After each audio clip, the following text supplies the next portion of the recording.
Buenos días a todas y a todos. Les doy la más cordial bienvenida a esta segunda edición de Diálogos de Sentencias Dictadas con Perspectiva de Género y Derechos Humanos. En nombre de la Comisión para la Igualdad de Género y de la Unidad de Género, le doy la más cordial bienvenida también a nuestra ponente del día de hoy, la magistrada Marta Fabiola King Tamayo, quien fue la ganadora del tercer lugar en este concurso de sentencias dictadas con perspectiva de género y o derechos humanos edición 2024, con la sentencia dictada en el expediente 16084 diagonal 23-17-11-5 de la hoy 11ª Sala Regional en la Ciudad de México. Agradezco también a las personas que siguen la transmisión y a las intérpretes de lengua de señas mexicanas, Daniel Maya e Isabel Breña, quienes estarán acompañándonos en la sesión de hoy. Este es un espacio de diálogo, por lo que les invitamos a poder hacer sus preguntas al final de esta sesión. Le daremos oportunidad a este espacio para que por favor se sientan con la confianza de poder preguntar sus dudas e inquietudes hacia nuestra expositora. Y bueno, antes de iniciar, proyectaremos una breve semblanza de la magistrada King. Adelante, por favor.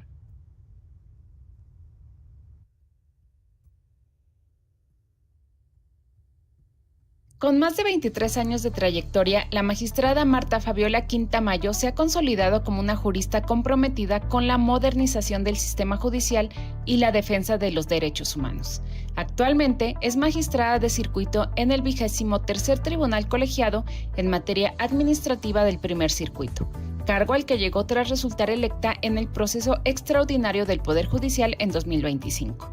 Desde su ingreso en 2002 al entonces Tribunal Federal de Justicia Fiscal y Administrativa, ha recorrido cada nivel del servicio público jurisdiccional desde auxiliar hasta magistrada, demostrando una vocación constante por una justicia accesible, clara y con impacto real en la vida de las personas. Su labor ha sido reconocida con 6 galardones por sentencias con perspectiva de género y derechos humanos y fue finalista en 2022 de la medalla María Cristina Salmorán de Tamayo, otorgada por el Poder Judicial de la Federación. Ha representado a México en encuentros internacionales de la Asociación Internacional de Jurisdicciones Administrativas, fortaleciendo el diálogo y la cooperación judicial a nivel global. Actualmente, además de su función jurisdiccional, funge como vicepresidenta del Colegio Nacional de Magistrados del Tribunal Federal de Justicia Administrativa, desde donde impulsa iniciativas de fortalecimiento institucional y colaboración académica. Para la magistrada King, la justicia debe ser cercana, accesible y con un propósito real para las personas.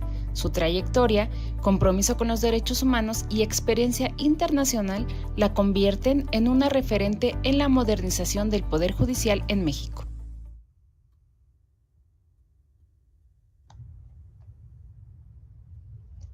Pues ahora sí, magistrada, bienvenida. Muchas gracias por su generosidad, como siempre, y por siempre impulsar también este tipo de ejercicios. Entonces, los micrófonos son suyos.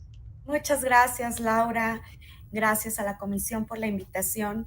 Ya sé que esto ha sido por tu conducto y la verdad es que estoy muy contenta de volver de alguna manera a casa, al menos por algunos minutos en donde vamos a compartir algo de la gestión en la que estuve trabajando durante aquellos 10 años de magistratura en el Tribunal Federal de Justicia Administrativa y que ha sido para mí una experiencia completamente de crecimiento como persona y como magistrada y como funcionaria, ¿no? La estancia en el tribunal ha sido toda una experiencia y esta sentencia en la que vamos a hablar hoy, pues es justamente parte de eso que trabajamos en aquel momento y en lo que nos estuvimos empeñando por muchos años.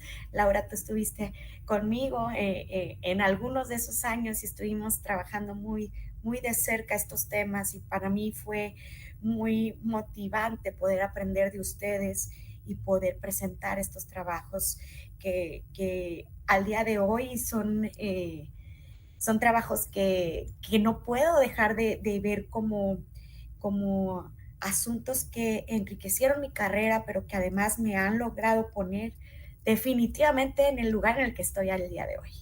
Y que además en el lugar en el que estoy el día de hoy puedo ver también desde una perspectiva muy diferente el derecho y puedo hacer, creo yo, y lo digo con toda humildad y con todo compromiso, creo que puedo hacer un poquito más, ¿no? Estando por acá. Entonces, ahora que me invitan a participar en estos diálogos, para mí es completamente, pues, volver a casa, insisto, es un poco de nostalgia, pero también de emoción de poder presentar esto que en algún momento trabajé y que voy a seguir trabajando, pero desde esta otra trinchera, digamos. Y bueno, para los efectos de esta presentación no me quiero ir muy extensa en los agradecimientos ni en la introducción. También quiero agradecer, por supuesto, a la magistrada Zulema Mosri por la invitación y por dar los medios para que esto esté sucediendo en los términos que está sucediendo el día de hoy. Todas las personas que hemos de alguna manera sido galardonadas en estos concursos. Es bien enriquecedor que presentemos nuestras sentencias y que podamos enseñarle, no a manera de dar clases, sino mostrarle a la comunidad jurídica y a la comunidad del tribunal y a la comunidad en general los trabajos que hemos estado haciendo y cómo hemos ido participando y cambiando muchas perspectivas de ver nuestros asuntos. Yo quiero iniciar contándoles que este primer asunto, este asunto que vamos a platicar el día de hoy es un asunto que recientemente obtuvo un tercer lugar en 2024.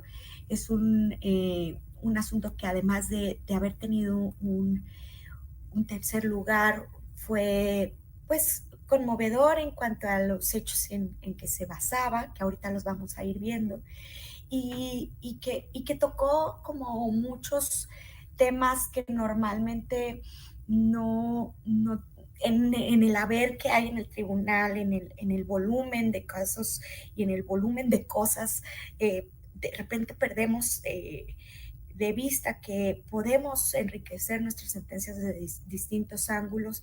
Yo creo que esta sentencia, con todo y que tiene varias cuestiones que cada vez que me siento platico con ustedes de los diálogos, de las sentencias, Laurita se acordará de mí, de estas frases en cuanto a que siempre digo que cada vez que leo la sentencia le encuentro algo que se puede mejorar, ¿no? Le encuentro, ay, ¿por qué no la abordamos desde este otro lado? ¿Y por qué no dijimos esto y tal? Eso me sigue pasando con cada sentencia que releo. Y obviamente esta no fue la excepción, ¿no? Cuando he estado ahora estudiando para venirla a presentar con ustedes, me cuestioné muchas cosas.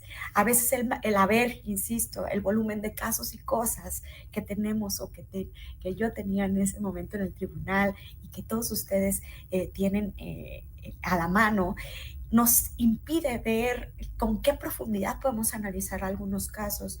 Y a veces, también lo he dicho esto ya en otras ocasiones, en otras invitaciones que me han hecho, y a veces simple y sencillamente cerrar el expediente y mejor verlo en un par de días más con ojos frescos y mente más clara, nos ayuda justamente a hacer estas mejoras, a enriquecer nuestros proyectos, a hacerlos más sólidos y que salgan unas sentencias muy claras, muy concisas, pero también garantistas. Esta no es la excepción, como se los adelanto. Yo empecé a retomar el asunto en estos días pasados para poder venirlo a presentar y dije, híjole, ¿cómo no abordamos esto? Y ahorita les voy a contar qué cositas son. Entonces, en este asunto particularmente, a mí me gusta también mucho enfocarme en la forma en que presentamos un asunto, una sentencia. Normalmente estamos muy acostumbrados a hacer resultados considerandos resolutivos, se acabó. Y en los considerandos vamos de competencia, existe el acto, hay causales de improcedencia o no, y nos vamos al fondo, ¿no?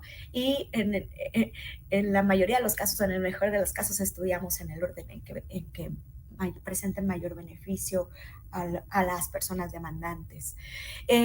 Sin embargo, a mí me gusta de alguna manera incluir algunos otros aspectos dentro de las sentencias que permitan al lector y que permitan, por supuesto, al justiciable entender cuál es la lógica del asunto. Y algunas de las personas que habrán tomado la clase conmigo de taller de sentencias recordarán que yo les decía, es que lo importante aquí es contar un cuento, ¿no? Y que este cuento no tenga interrupciones y que las interrupciones sean mínimas y que tengan que ver y que guarden toda la relación con la referencia a la que se está haciendo. Entonces, en esta medida, creo que una de las cosas que más importa también en este tipo de asuntos con perspectiva de derechos humanos es la manera en que se presenta, porque si no se presenta de una manera ordenada, si no abordamos todos los derechos que estamos consultando, revisando, ponderando, creo que quedamos faltos en la justificación de nuestro cuento. Es así como en este asunto particularmente tiene algunas particularidades en cuanto a la forma que a mí me gusta destacar precisamente porque cuando uno está proyectando los asuntos o cuando eres secretario y dices, bueno, ¿por dónde empiezo? Y empiezas trabajando como acostumbras por la parte de resultandos, que en mi ponencia se le decía historia procesal, y empiezas a dar esta historia de cómo se fue dando el proceso y luego entras a la parte considerativa y tú ya tienes previamente un estudio a la mano, ya sea en mi época era con pluma y una libreta, ahorita yo sé que tienen muchas otras herramientas para hacer su estudio y su resumen, pero entonces cuando empiezas a hacer este trabajo, te das cuenta que a veces necesitas espacios de explicación que no necesariamente van a ir en todas las sentencias. Aquí este es uno de ellos. Empezamos, si quieren, por favor, a proyectar la primera filmina. Muchas gracias. Y bueno, este asunto es el 16084, diagonal 23, de la ponencia de su servidora en la 11ª sala de la entonces Sala Regional Metropolitana, ¿no?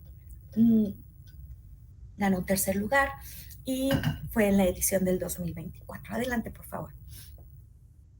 Y bueno, lo que tengo aquí es una presentación muy sencilla, en realidad son solo puntos para poder platicarles más de este asunto. Lo primero que vamos a abordar es el contexto en el que se da el caso, algunos antecedentes del mismo, cómo se sustanció el juicio, cómo se configura o cómo se considera configurada la negativa ficta, el estudio del asunto y las reparaciones. Las reparaciones del daño, que en el caso se dieron de distinta forma. Quiero destacar que este asunto, voy a exponer la parte de cómo la sentencia salió de la sala, de la 11ª sala. Este asunto posteriormente fue revocado en colegiado por el 6º Tribunal Colegiado de Circuito y para algunos efectos que más adelante detallaré. Con los que también adelanto, con los que hoy en día no coincido, pero bueno, más adelante se los voy a detallar, ¿no? Esto es obviamente con todo respeto, pero así ayer que me volví a imponer, dije, no, ¿por qué me dijeron esto? ¿No? Ya saben. En fin, vamos adelante, por favor.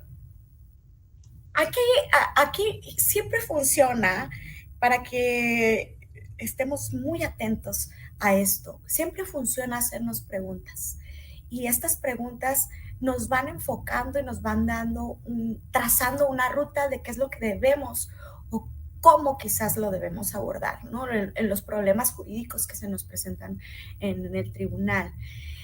Las preguntas que subyacen, digamos, a este caso, que a mí se me ocurren ya, sobre todo ya teniéndolo resuelto, ¿no? Pero son preguntas que se van desarrollando, más bien cuestionamientos que se van resolviendo a lo largo en su momento del proyecto y después de la sentencia. Preguntas como, ¿qué pasa cuando una familia pierde a un elemento como la madre o el padre?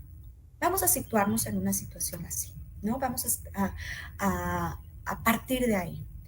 De entrada, el situarnos en un caso concreto, en una situación concreta, nos hace que saquemos la vista, digamos, de la formalidad y a mí me gusta decirlo, del blanco y negro del expediente y le empecemos a meter colores, sentimientos, momentos y quizás emociones, ¿no? Por supuesto, un juez, una persona que proyecta un asunto, no puede apartarse precisamente de esa parte subjetiva y a la cual de una manera intuitiva tiene que hacer caso y a la vez no, ¿no? Porque luego esa parte emocionante puede llegar a nublar. ¿Cuánto pesa la muerte de una madre? Segunda pregunta. Ustedes, dentro de su propia vivencia, vayan tratando de internalizar estas preguntas, ¿no? ¿Qué impactos tiene en la vida de las personas menores de edad esa muerte? Es preciso, imaginemos, espero que no sea el caso de alguno de ustedes, pero imaginemos que a nuestra edad, a los 9 años de edad, nuestra madre fallece, ¿no? ¿Qué impacto, qué habríamos hecho con una vida, con una niñez, con una adolescencia, con una juventud, sin pasarla cerca de nuestra madre? Es preciso demostrar objetivamente ese daño para cuantificarlo. Esta es una pregunta muy interesante porque siempre cuando llegamos al tema de la cuantificación de los daños en asuntos en donde se implica una responsabilidad patrimonial del Estado o una indemnización, nos preguntamos qué tanto nos puede doler la pérdida de alguien, la pérdida de algo, la pérdida de una parte de nuestro cuerpo. Y esa es la parte, creo que es el reto más grande que tienen este tipo de asuntos. Establecer en dinero, en pecuniario, un dolor que muchas veces no puede ser transmitido en esos términos. Y que seguramente las personas que resienten este daño quedarán siempre faltos de una justificación más allá que la monetaria para atenuar ese dolor que eventualmente le puede generar una pérdida de esta naturaleza. ¿Cómo se repara la muerte de una madre o de un padre? O bien la de una pareja de vida. ¿Cómo se repara el hecho de que alguien que te ha acompañado por más de 20 años ya no esté?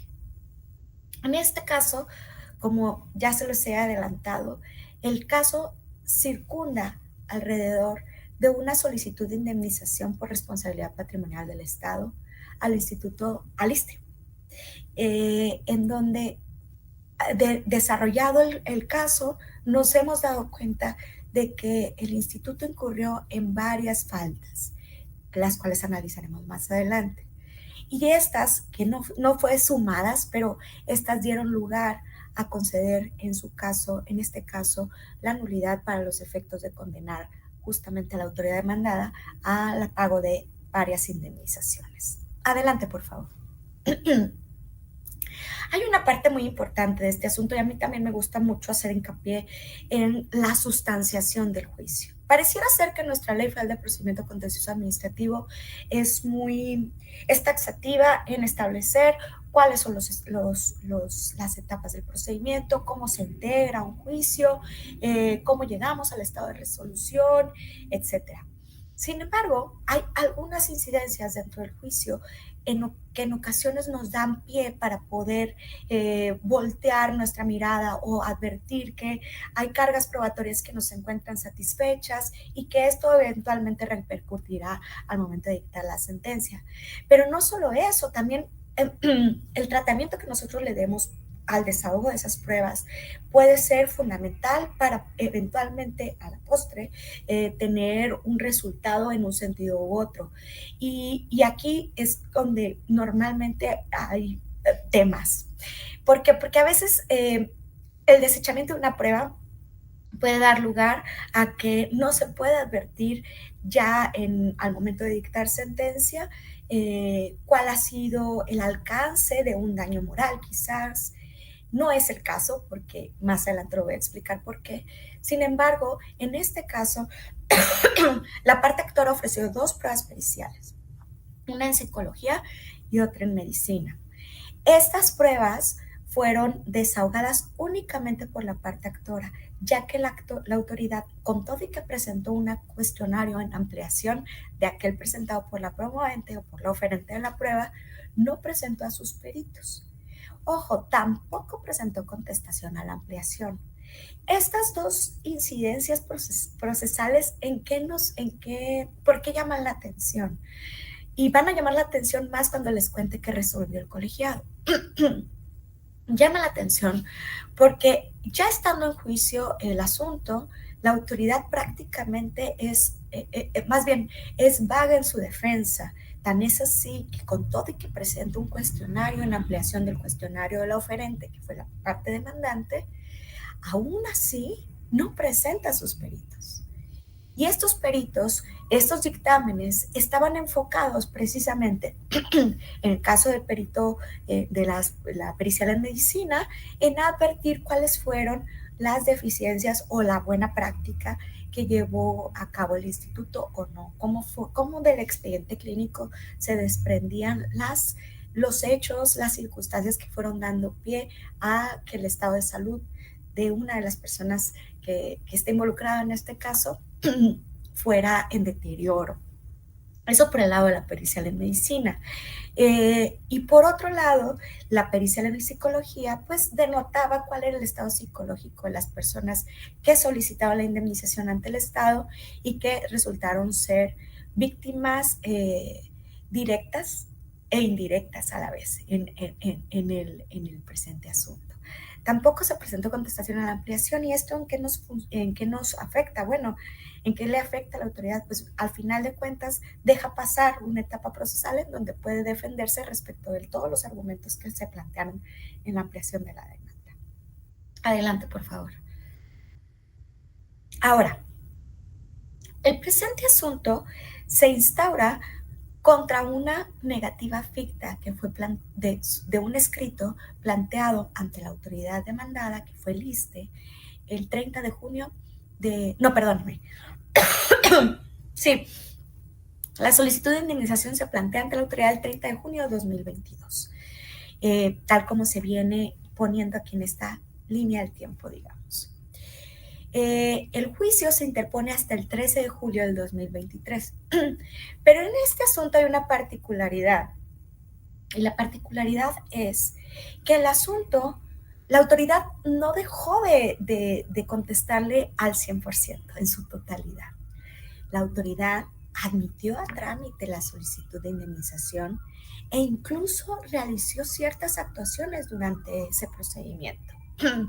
Una de ellas fue solicitar a uno de los hospitales de esta ciudad de México, hospitales públicos, la designación de un par de peritos para hacer un análisis de la situación en específico que se le estaba planteando por en el juicio de nulidad litis consortes. Cabe destacar que quienes interponen el juicio en este caso fueron el esposo y 3 hijos de la persona que fue la víctima directa de esta supuesta actividad irregular del Estado.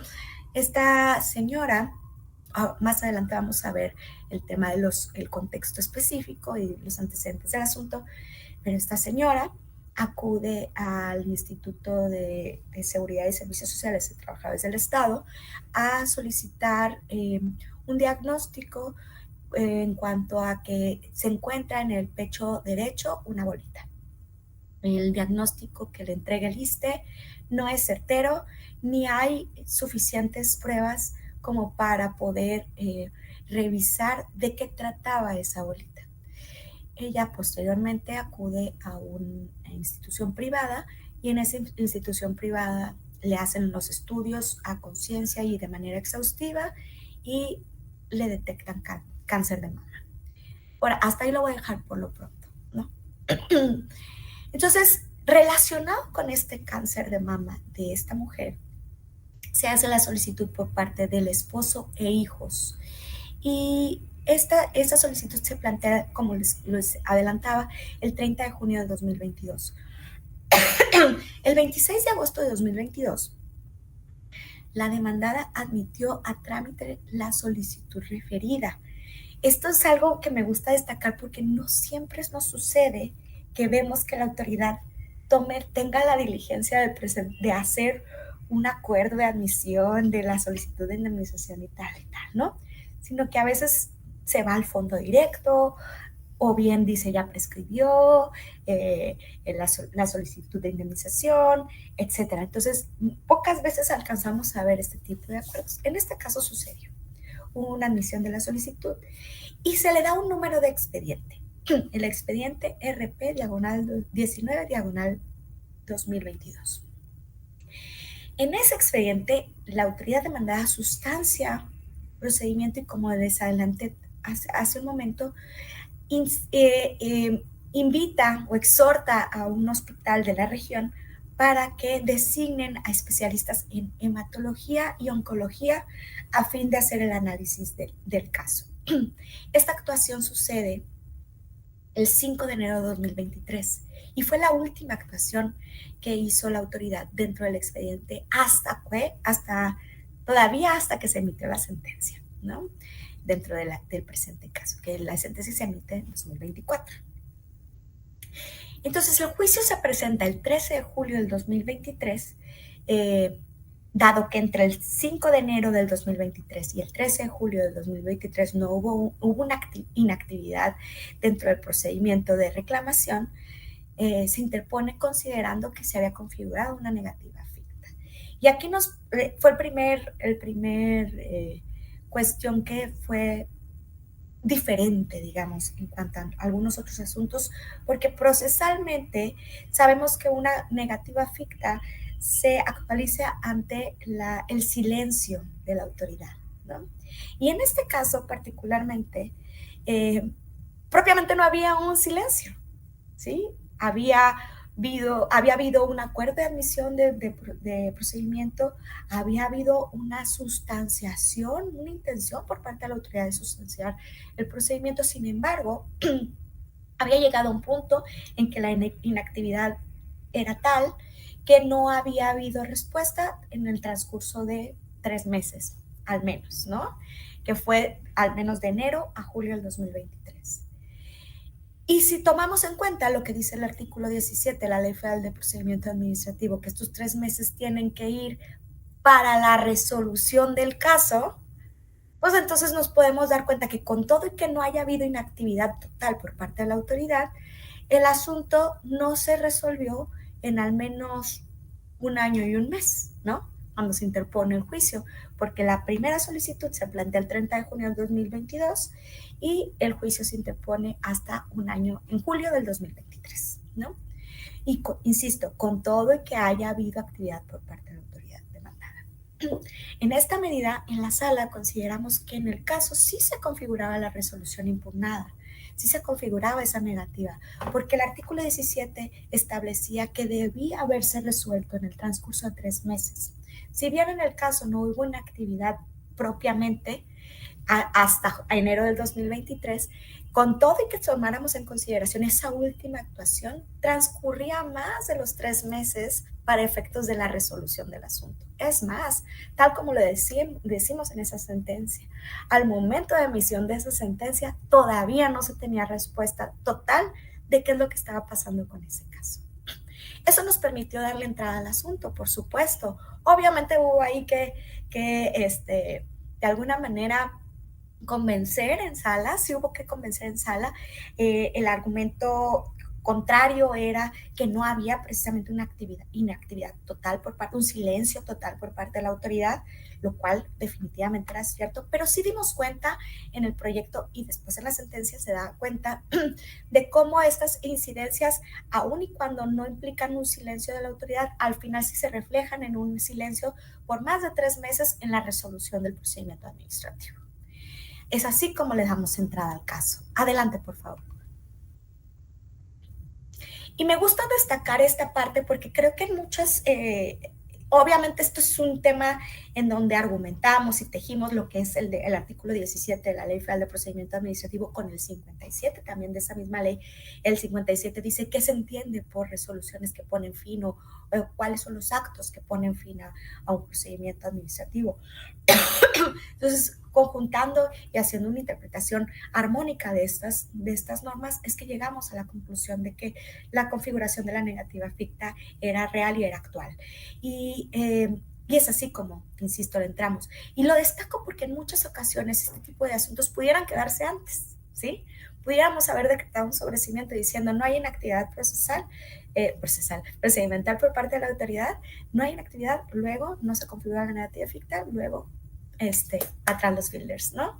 Pero no, lo que tratamos de hacer justamente era atender precisamente la causa de pedir y atender al hecho de que con todo y que la autoridad no había sido completamente omisa en pronunciarse dentro de ese procedimiento administrativo, sí había dejado pasar más del tiempo establecido en la ley para poder formularle una respuesta clara a los después litis consortes. Entonces, para el estudio del caso, hicimos esta estructura. Y ese es el otro punto que les quiero destacar. En esta estructura es importante advertir cómo le vamos diciendo al lector cómo vamos a desarrollar el caso, cómo va a evolucionar y cómo lo vamos a presentar y plantear. Entonces le avisamos de antemano cómo va a estar la cosa y el lector ya sabe qué esperar y además tiene mucha más claridad de que el contenido es cómo está relacionado con el asunto. Entonces, en un primer apartado, lo presentamos así tal cual. Para resolver el presente asunto, vamos a acudir al siguiente capitulado, digamos, ¿no? Con los siguientes apartados, etcétera, etcétera. Y como ustedes pueden ver en la filmina que se está proyectando, primero fueron los antecedentes del asunto, planteamiento del problema, cuáles son los derechos fundamentales involucrados en el caso. Nosotros encontramos que era la dignidad humana, el derecho al nivel de vida adecuado, el derecho a la salud. Pero yo particularmente fui muy insistente con el secretario para poner que si bien no es un derecho fundamental distinto al del derecho a la salud, sí el derecho a la salud de las mujeres con cáncer en México es una cuestión que se tiene que abordar aparte del derecho a la salud genérico. Ahorita vamos a decir por qué. El derecho a la salud de las mujeres con cáncer en México es todo un tema y ese tema no se puede diluir dentro de los otros derechos que ya estamos mencionando. Y fui muy insistente en que en este punto pusiéramos información que fuera relevante para que advirtiéramos las necesidades que tienen las mujeres en nuestro país para ser tratadas de manera oportuna, eficiente y con medicamentos y trato de calidad en los institutos públicos de salud cuando su padecimiento es cáncer. Cáncer sobre todo en partes del cuerpo que por cuestión de género les corresponde tener una diferencia con respecto a los hombres. Cáncer de mama, cáncer cervicouterino. ¿Esto hace la diferencia? Sí. Y sí, ¿por qué? Porque no lo digo yo, la ciencia con respecto a los problemas de salud de las mujeres se ha quedado un poco atrás en el análisis de las consecuencias, en el análisis de los tratamientos, en el análisis de los padecimientos. Sí hay estudios, sí hay desarrollos, sí hay evolución en la medicina en cuanto a estos temas, pero lo que se sabe hoy, por ejemplo, es que esta es una de las primeras causas de muerte en México, el cáncer de las mujeres. ¿Por qué? Porque en los ambientes en que se desarrollan estas, se da la poca prevención, se da el poco análisis, los estudios resultan ser onerosos cuando se atienden en clínicas privadas y el problema, ustedes lo saben, ni siquiera lo necesito probar con algo, el problema se agrava siempre con el tiempo. Entonces, el cáncer en las mujeres en México es un tema aparte de cualquier otro derecho humano del que podamos estar hablando de manera genérica. Y fue por eso que me gustó o pensé en este caso, porque así fue necesito un apartado que tenga que ver con esto. Hablar sobre la trascendencia y las desigualdades y problemáticas que tienen las mujeres en nuestro país con respecto al tratamiento del cáncer, principalmente de cáncer de mama. Así fue como, por ejemplo, en esta sentencia se tocan se tocan estos temas del cáncer en las mujeres desde el análisis que han hecho diferentes organizaciones de la sociedad civil especializadas en salud. Y también de lo que ha dicho la OMS al respecto. Y es así como llegamos, por ejemplo, tengo aquí a la mano, dice el Centro de Estudios de Salud y Sociedad del Colegio de Sonora. Citamos en el asunto varios estudios que hacen diferentes organizaciones y colegios. Practicó una encuesta a prestadores de servicios médicos en donde el 61.3% de las personas entrevistadas valoró el reconocimiento de derechos de las pacientes como de malo a regular, ya de pacientes mujeres con cáncer de mama. 61.3%. En México, la actualidad ocupa el primer lugar en incidencia de las neoplasias malignas en mujeres, estimándose alrededor de 1.7 millones de casos nuevos cada año, con un incremento global de aproximadamente un 1.5% anual. La mortalidad por cáncer de mama se ha incrementado en un 10.9% relativo en los últimos años. El grupo de edad más afectado se encuentra entre los 40 y los 59 años de edad. Esta información la obtenemos del Consenso Mexicano sobre Diagnóstico y Tratamiento de Cáncer de Mama. En nuestro país, esta enfermedad se diagnostica principalmente en etapas localmente avanzadas, en 55.9% y 10.5% en etapas metásticas. La Organización Mundial de la Salud estima que entre el 30% y el 50% de los casos de cáncer son evitables. Por ello, es necesario reducir los factores de riesgo y aplicar estrategias preventivas de base científica.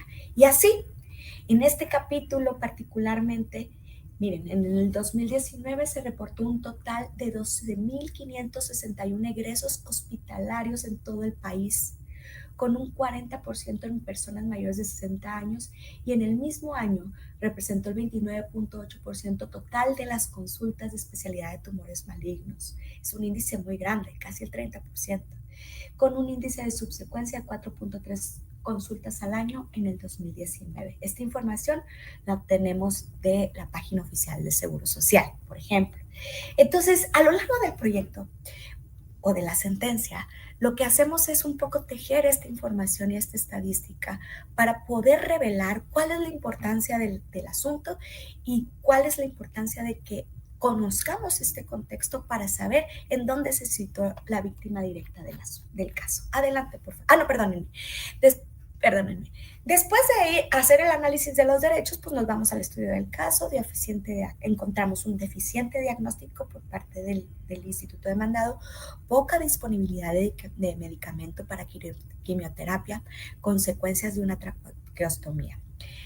Después la determinación de la sala, esto es si hubo actividad irregular del Estado o no, y si ésta se relacionó con algún daño, ya fuera físico, material o inmaterial, y la cuantificación de esto. Esto como reparaciones del daño. Adelante, por favor. Voy muy atrás. Entonces, cuando hacemos un análisis del contexto, es importante, otra vez vienen las preguntas, es importantísimo que nos cuestionemos. ¿De qué se trata el asunto? ¿Con quiénes estamos tratando? ¿Quiénes son las personas que están involucradas? ¿Cuál es su relación? ¿Qué edades tienen? ¿Cómo participaron en el caso? ¿Existe dependencia económica entre las partes relacionadas? ¿Es posible advertir la condición económica y social de las personas solicitantes? Todo esto nos genera un contexto, un ambiente de cómo se fue dando el caso y en qué condiciones se da. Esto es fundamental en cualquier asunto en donde ustedes vayan a aplicar perspectiva de derechos humanos, porque al final de cuentas, esta es la base que nos hace sensibilizarnos o entender desde dónde está partiendo el asunto. Adelante, por favor. Entonces, en este caso particular, ya les había adelantado algunas características, pero se trataba de una mujer de 41 años que percibió en su seno derecho una bolita. Esta mujer contaba con una familia de 2 hijas y un hijo, los 3 menores de edad al momento de que inicia todo este proceso. Y ella era casada.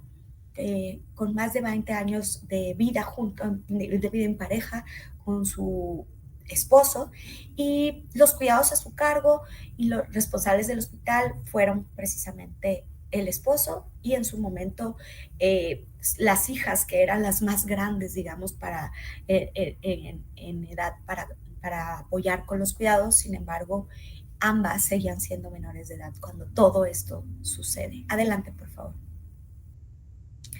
En el asunto suceden 3 momentos claves que consideramos precisamente para analizar la situación.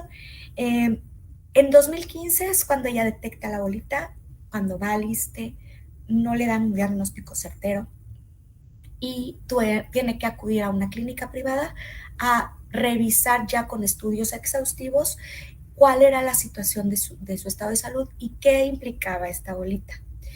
En el instituto privado, inmediatamente le advierten que se trataba de cáncer y posteriormente ante este diagnóstico que le proporciona la institución privada, atiende al Instituto Nacional de Cancerología, quien aprueba recibirla, y es a través de este Instituto Nacional de Cancerología que logra la cirugía para la extirpación del tumor maligno y 8 quimioterapias. Hasta este momento el ISSSTE únicamente había sido deficiente en cuanto al diagnóstico presentado. El diagnóstico, no se le hicieron los estudios de laboratorio correspondientes, no se le hizo una biopsia, ni siquiera se le hizo una biometría hemática cuando ella llegó con su bolita. Entonces fue pues obviamente un trámite, entre comillas, que pues únicamente le hizo perder tiempo a esta paciente. Y la relación que existió con el ISSSTE a partir de que sucede la intervención y las 8 quimioterapias en el Instituto Nacional de Cancerología fue únicamente de orden administrativo, porque el ISSSTE, conociendo la situación y el historial médico en que se encontraba esta paciente, le expide licencias médicas para pues no tener que ir a trabajar en estos momentos en que estuviera yendo a sus consultas para los temas de la quimioterapia y o las recuperaciones de este procedimiento. Ella se encuentra en remisión, termina sus quimioterapias, fueron una tras otra, durante el año, la segunda mitad del 2015, y está en remisión hasta finales de 2018. En 2018 vuelve a notar que tiene problemas, un deterioro corporal, y acude de nueva cuenta al Instituto Nacional de Cancerología a que evalúen su situación. En el Instituto Nacional de Cancerología no la admiten porque consideraron que dejó de funcionar el seguro popular para los efectos de poderla atender, y es por eso que ella vuelve a las instancias del ISSSTE. En el ISSSTE empiezan a revisarla y a advertir su situación, empiezan a darse cuenta que tiene ya otros tumores malignos y que estos tienen que ser tratados a través de quimioterapia. Y en 2019 empiezan sus quimioterapias, pero en 2019 se ve interrumpido su proceso de recuperación o de tratamiento por desabasto de estas quimioterapias. Este desabasto ocurre por alrededor de unos 3-4 meses. Estamos hablando que del septiembre de 2015 a diciembre de 2015 ella recibió 8 quimioterapias. Estamos hablando de 4 meses, 2 por mes aproximadamente. Entonces, ustedes imagínense una persona ya que pasó por todo este proceso, pasan los años en remisión, vuelve a ingresar con un cuadro de cáncer, ahora ya ubicado en otra parte del cuerpo, y empieza su tratamiento de quimioterapia y tiene que interrumpirlo por desabasto. Y finalmente, derivado del deterioro que le fue dando este segundo momento de tumores, tuvo que realizarse una traqueostomía, dado que su cuerpo ya estaba muy anémico, en situación muy grave, y esa era la manera en que podían mantenerla, digamos, con cuidados en lo que para poder respirar, porque uno de los tumores que tenía, de los nuevos tumores que tenía, se ubicaba en la garganta y le impedía respirar de manera correcta o de una manera natural, digamos. Ella es operada para hacerle este procedimiento que se llama traqueostomía, que seguramente lo han oído hablar, que es que permiten que puedas respirar a través de una vía alterna que se te colocan en el cuello. Pero ella es operada un 17 de noviembre del 2020 para hacer este procedimiento. El 19 de noviembre del 2020 la dan de alta y en la madrugada del 20 de noviembre del 2020, perdón, es que aquí si yo no me muevo se me apaga la luz. En la madrugada del 20 de noviembre del 2020 fallece. Entonces, adelante por favor. ¿Qué fue lo que detectamos dentro del expediente? Que la atención brindada fue deficiente, y fue deficiente entre rubros. Deficiente diagnóstico, no existía evidencia de que se documente un actuar correcto desde 2015, no hay soporte de estudios con motivo del malestar de esa bolita que tenía en el pecho. Correspondía a la institucionalista implementar un protocolo de prevención del cáncer por el tema, o sea, todos sabemos que sí, todas las mujeres hoy sabemos, gracias a la información y a las políticas públicas que han existido de concientización, de prevención, el tócate que acaba de pasar, ¿no? Ahora en octubre, ya sabemos que si nos advertimos algo más duro, más una bolita, algo con una textura distinta a la del resto del seno, es que tenemos que irnos a revisar. Todas las sabemos ya ahora, ¿no? O la gran mayoría de nosotras que hemos tenido acceso a los medios de comunicación y que tenemos acceso a redes sociales y que podemos ver esta información. Hay muchas mujeres que están marginadas y que no logran entender todavía esto, no logran advertir esto, pero para eso hay programas y hay concientización y hay campañas que sobre todo suceden en octubre, que permiten que al menos las mujeres una vez al año nos revisemos, ¿no? Entonces, sabemos que cuando nos encontramos con una situación de esa naturaleza en nuestro cuerpo, tenemos que ir a revisarlo. Y que una de las probabilidades que existe es precisamente que haya un tema que puede ser remota quizás, pero que hay un tema de anomalía, de un tema de malignidad, etcétera, etcétera. Y por eso es importante que seguir un protocolo de prevención del cáncer, el cual nos siguió el ISSSTE. Se debieron practicar estudios adecuados, esto no sucedió. En un segundo momento, un desabasto de medicamento en cuanto a la quimioterapia que tenía que haber sido consecuente, ¿no? con la planeación y que no pudo serlo en virtud de que no había medicamento durante esa época. Ojo, en la sentencia hacemos precisamente hincapié en esto, tomamos en cuenta notas periodísticas, incluso citamos una parte de una mañanera en donde se reconoce específicamente que para los pacientes con cáncer en ese momento estaba siendo complicado el abasto completo y total para que los pacientes se trataran, ¿no?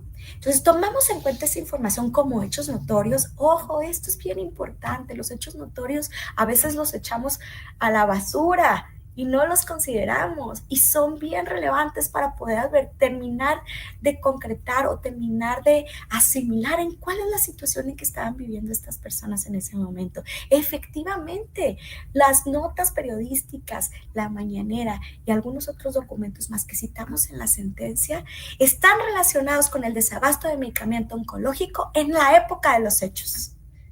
No hay mucho más que decir, ¿no? Y las consecuencias de la traqueostomía fue la tercera atención brindada que consideramos deficiente, porque no existe evidencia dentro del expediente clínico de que el personal médico haya capacitado a las personas que iban a estar al cuidado de esta paciente para los efectos de tratarla con el procedimiento de la traqueostomía. Las personas que van a fungir como cuidadoras de una paciente con este procedimiento tienen sí o sí que tener una capacitación previa para tener un tratamiento específico de los tubos que se les ponen, cómo limpiarlos, cómo volverlos a poner, etcétera. Todo este tipo de información es importante que previa a la alta se informe a las personas cuidadoras. Y máxime que la alta, debo decir, y lo mencionamos en la sentencia, la consideramos o la consideraron tanto los peritos como las personas cuidadoras prematura. Adelante, por favor. Entonces, al advertir toda esta atención brindada de forma deficiente, sí, consideramos que hubo una actividad irregular por parte del instituto. Consideramos que esta actividad derivó posteriormente a la postre en la muerte de esta paciente, dado que ella fallece porque el cuidado de la traqueostomía no fue adecuado y fallece de asfixia, dado que no hubo manera de que las personas que los cuidaban, que por dicho sea de paso, ahorita que vamos a hablar de la reparación y de los daños morales, las cuidadoras fueron las hijas. Entonces ustedes imagínense como unas niñas o unas adolescentes, ya en este momento ya tenían un poquito más de edad, pero no deja de ser una gran responsabilidad la que es tomar el cuidado de una madre con un procedimiento en ese estado, sin la información adecuada, sin la información médica para saber cómo interactuar y cómo reaccionar. Entonces, efectivamente, hubo daños que fueron propiciados por la falta de cuidado, de prestación del servicio, de diagnóstico, del desabasto, la falta de información, que parten también de derechos secundarios, que también los platicamos dentro de la sentencia, del derecho a la salud. Y fue como llegamos a medidas de reparación pues cuantificables algunas y algunas otras de orden que el instituto tenía que proveer sobre estas personas que consideramos obviamente víctimas. Acuérdense que las medidas de reparación pueden ser de distintos tipos, pero lo que hay que centrarnos es en advertir cuál es el daño que se está causando en cada caso. Y bueno, daños físicos, materiales e inmateriales son aquellos que en su caso puedan eventualmente buscar una reparación, ¿no? El físico, en el caso, pues el físico lo resintió la madre, ¿no? El daño físico a través de la muerte. Ese daño físico no puede ser cuantificable para los efectos de el esposo o los hijos, porque al final de cuentas no son la víctima directa de ese daño físico. Lo explicamos en la sentencia. Daño material, pues sí, porque en ocasiones hubo que acudir a hospitales privados y hubo que acudir a información privada para poder realizar estos procedimientos, además de algunos otros daños que seguramente pudieron haber reportado como consecuencia de los ires y venires a los hospitales, etcétera.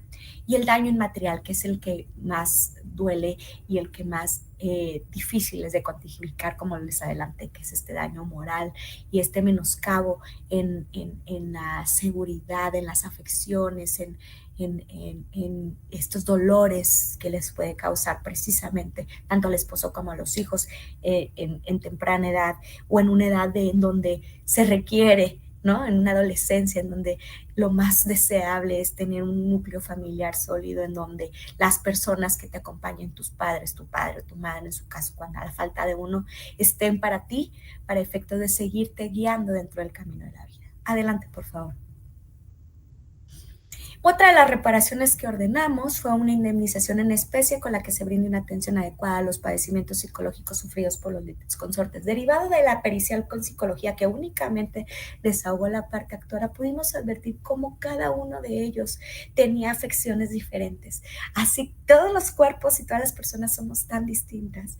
Hubo una hija que dejó de comer, el hijo presentaba ansiedad y depresión, otra de las hijas sufría mareos, sufría náuseas, el padre obviamente en una total depresión y derivado también de la pericial está muy dramática la historia, pero se advierte la escena, ¿no? La escena del último día, la escena del último momento de esta señora y cómo fue el padre y la hija mayor quienes la atendieron y procuraron mantenerla con vida y no lo lograron, y cómo el niño, que era el menor, estaba dormido la niña, la siguiente niña y el niño estaban dormidos, pero además el niño no sabía que su mamá había regresado del hospital todavía y tenía 2 semanas sin verla. Entonces, te cuenta en esta pericial la dramática última escena, que no hay manera de que no puedas sensibilizarte ante una situación y lo impactante que puede llegar a ser moralmente para estos niños y para el esposo, por supuesto, tener una escena de esa naturaleza, unas imágenes de esa naturaleza en casa. Porque además, como se los dije inicialmente, ella fallece, no dura más de 12 horas en casa una vez que fue dada de alta, ¿no? Entonces fue una cuestión muy rápida y pues una tragedia muy grande. Adelante, por favor. Entonces aquí lo que decimos en esta parte, perdón, me regreso tantito, es brindar ayuda psicológica a las personas. La psicóloga, la perita, sugirió que al menos 1 año, y en esa medida fue como ordenamos que ese acompañamiento por 1 año, transporte también si fuera necesario, y si llegaran a necesitar medicamento o consulta psiquiátrica de alguna manera, porque había uno de ellos que sí parecía que requería esta atención, también se le concediera. Adelante, por favor.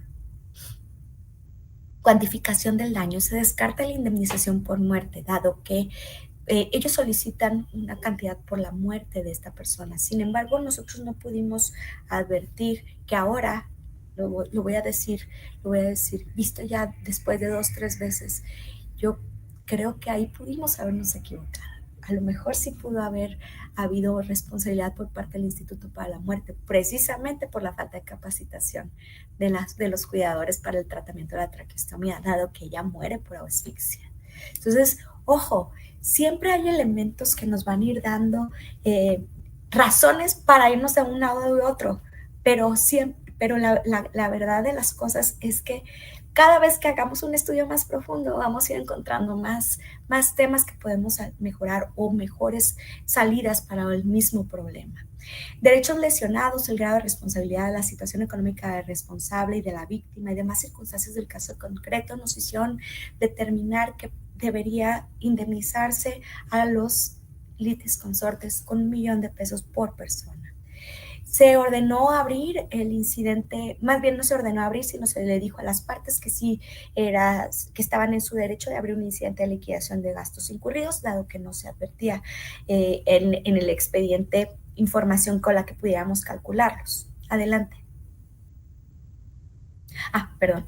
Entonces, lo que acabamos diciendo para los efectos de este asunto es que, número 1, si había actividad irregular del Estado por parte de la atención deficiente brindada en estos 3 rubros de los que hablamos: diagnóstico deficiente, desabasto de medicamentos. Eso en una época en donde incluso las autoridades oficiales así lo reconocían. Y 3, la falta de información para el tratamiento de la traqueostomía. Entonces, estas 3 razones nos dieron lugar a considerar que había actividad irregular, que esta había causado daños, pero sobre todo que el daño había sido moral.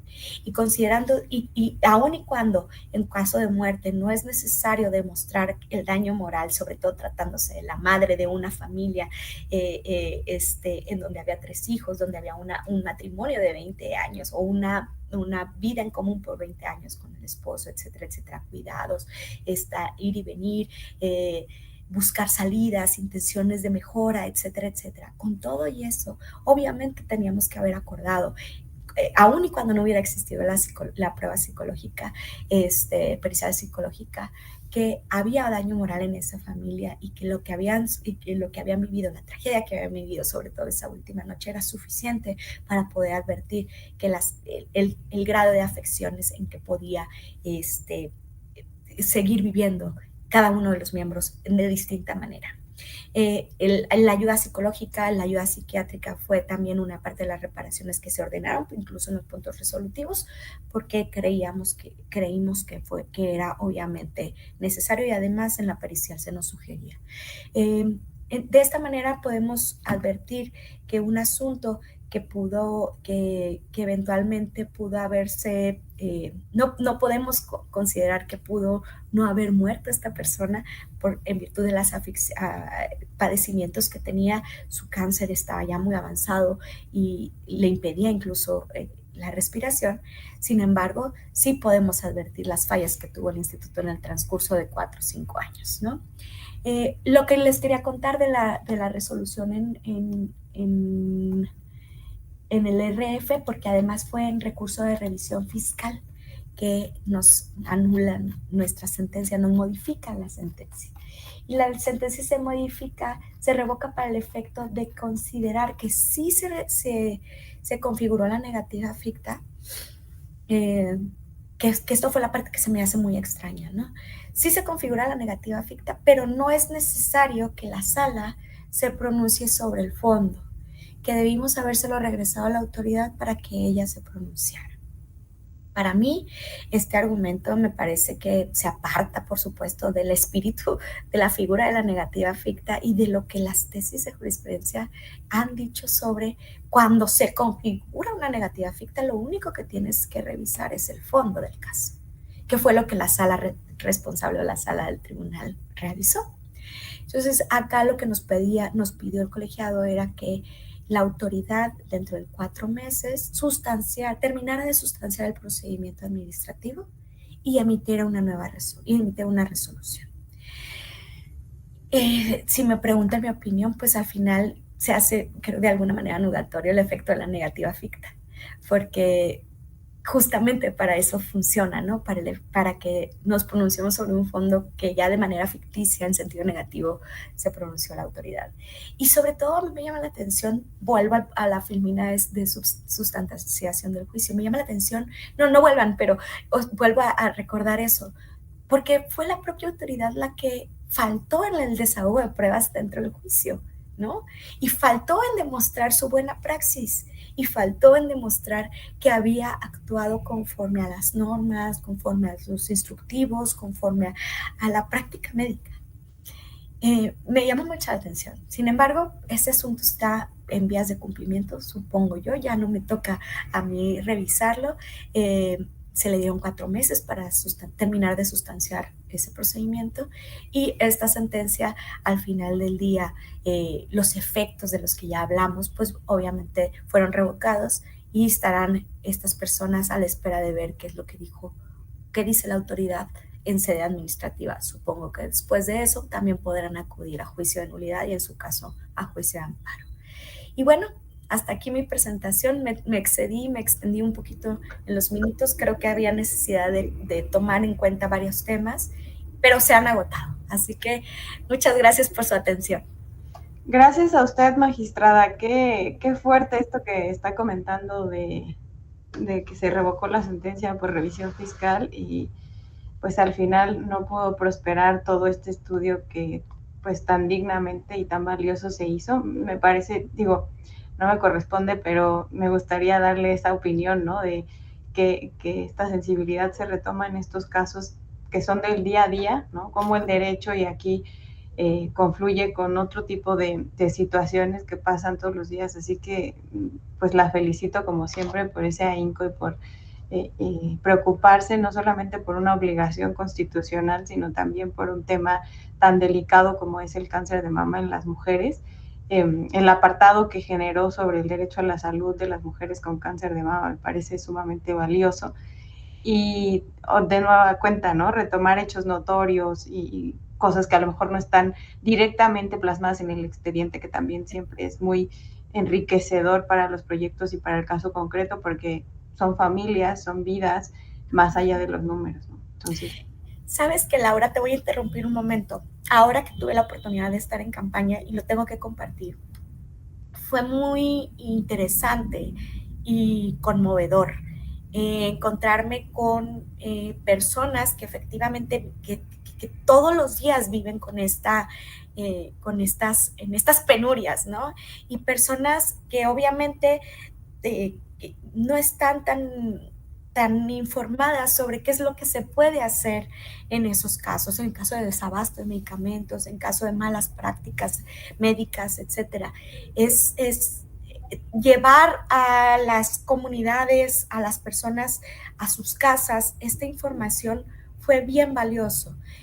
Y si bien podemos hablar muchas cosas de la reforma, de qué cosas están buenas, qué cosas no están buenas, y llevar nosotras todo el día de hoy hablando de eso, a mí me parece que esta parte en particular de ponernos en la calle y poder explicar en términos latos a las personas de qué va lo que hacemos y hasta dónde puede llegar el trabajo que hacemos en los tribunales, fue muy valioso. Y además, yo ya traía la venita, ¿no? Tú me conoces desde la magistratura anterior, de la sensibilidad y la emoción y la pasión y tal, pero bueno, esto lo hizo más que ponerla más viva, ¿no? Entonces sí es importante también reconocer esa parte. Sí hay muchas cosas que quizás no nos están cuadrando o que estamos a prueba y error, ¿no? Dentro de una reforma que ha sido, pues, fundamental para nuestro país en nuestros días.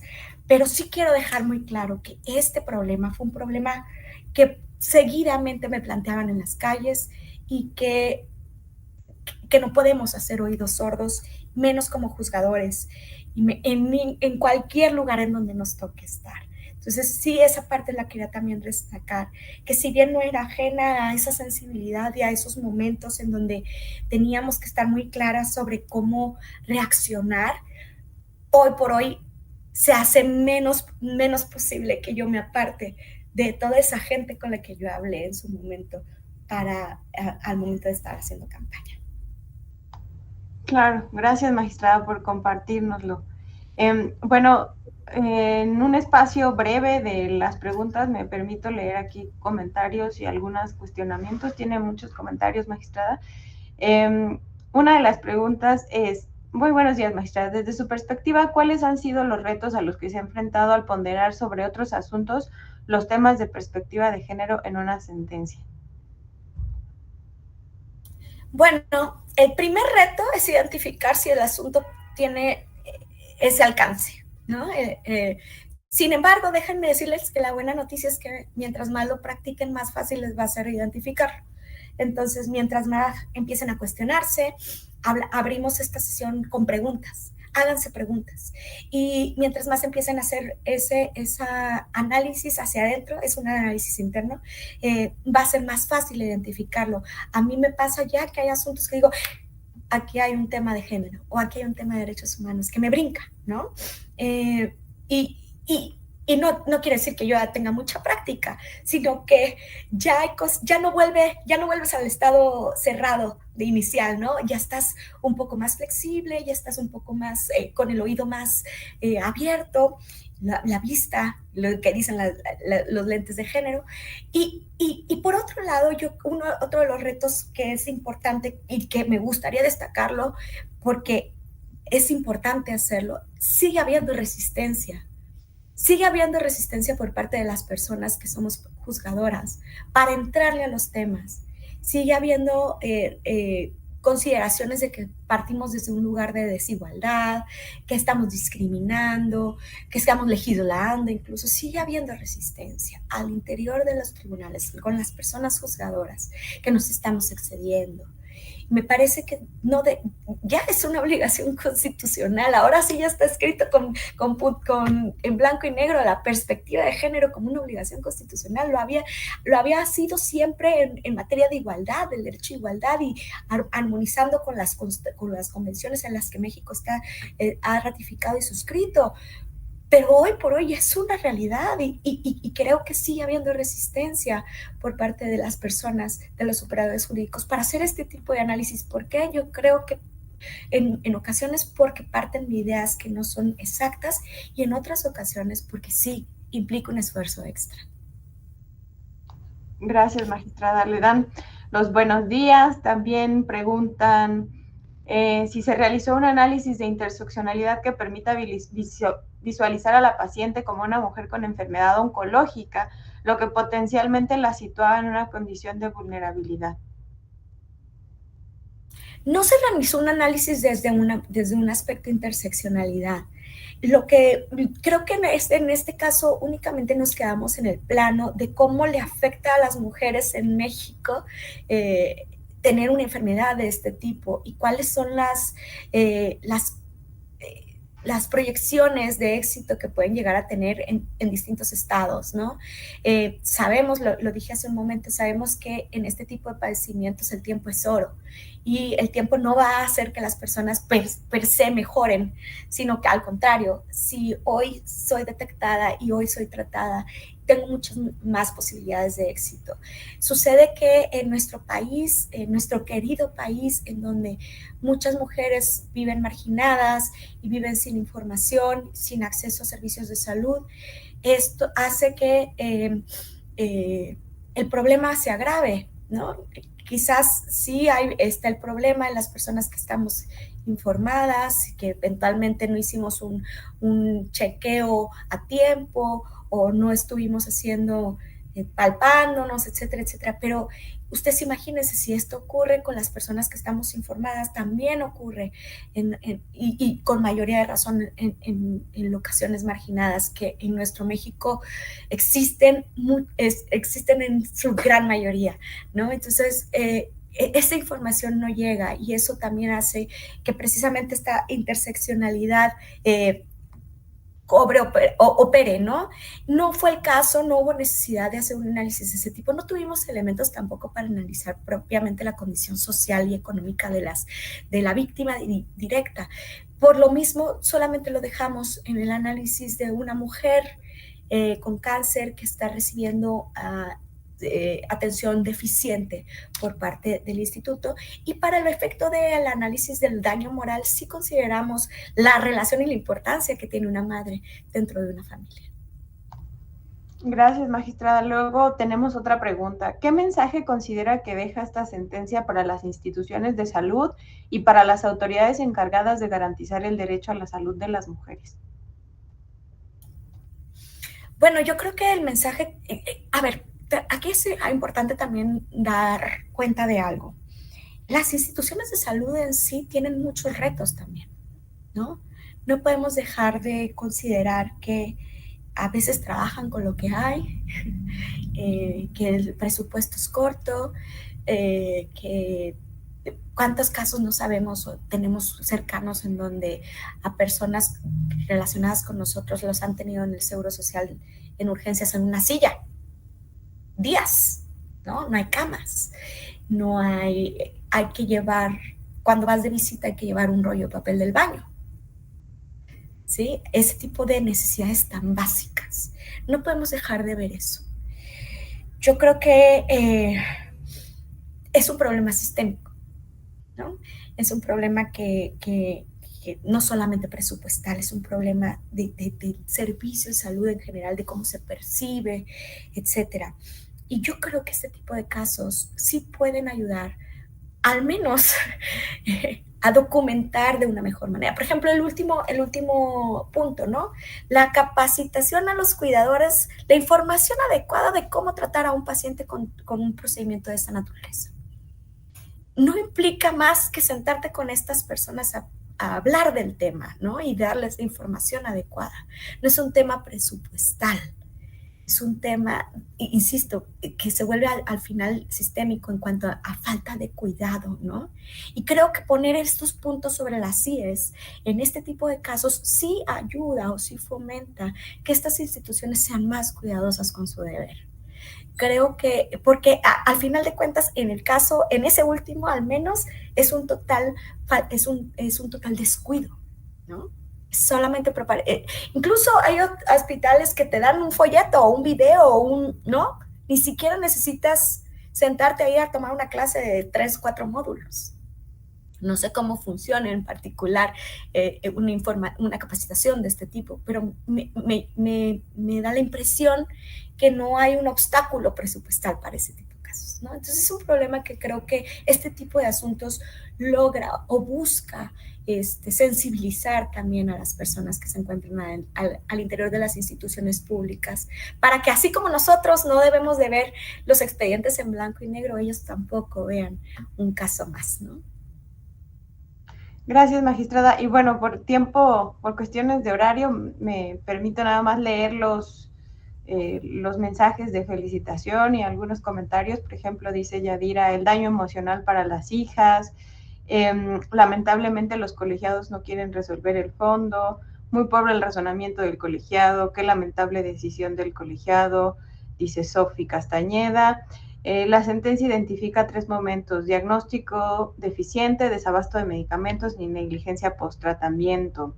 Desde la perspectiva de género, considera que estas omisiones afectan de manera particular o desproporcionada a las mujeres. Magistrada, así como se consideró necesario brindar acompañamiento psicológico a la familia afectada, ¿cómo cuidan su salud emocional quienes juzgan estos casos tan dolorosos? Ay, qué importante pregunta.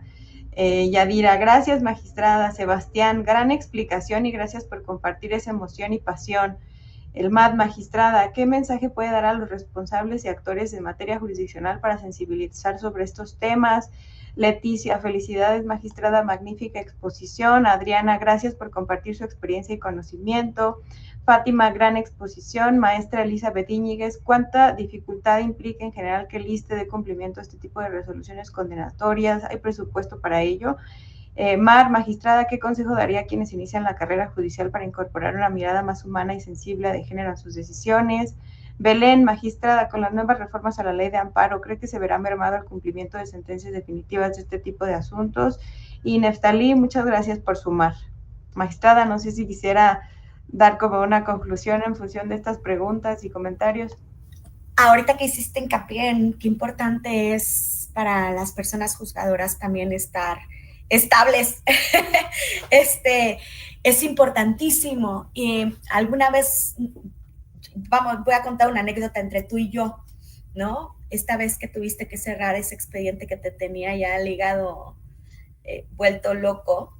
Y creo que fue, creo que alguna sentencia que también fue galardonada, Laurita, no sé si lo traigas en la mente, creo que fue aquel asunto de 2018 o 2019, 2017, por allá. Sí, también era de cáncer, sí. Sí, también era de cáncer, pero era otro tipo de cáncer y para un señor. Sí, es importante nosotros mantener la cordura. Y bueno, cada quien tiene que buscar sus herramientas, por supuesto, para poderse sanar y para poderse estar sobre todo lúcidos en el momento que estamos resolviendo nuestros asuntos. El cansancio, el volumen, no deben de ser pretexto, ¿no? Tenemos que procurar estar lo más sanas posibles para poder prestar el servicio. Es parte de lo que tenemos, para lo que nos rentamos. La otra parte que dijiste que me llamó la atención es en cuanto a...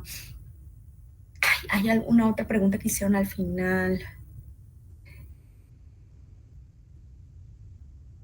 Muchas gracias a todos y a todas por sus comentarios, por cierto.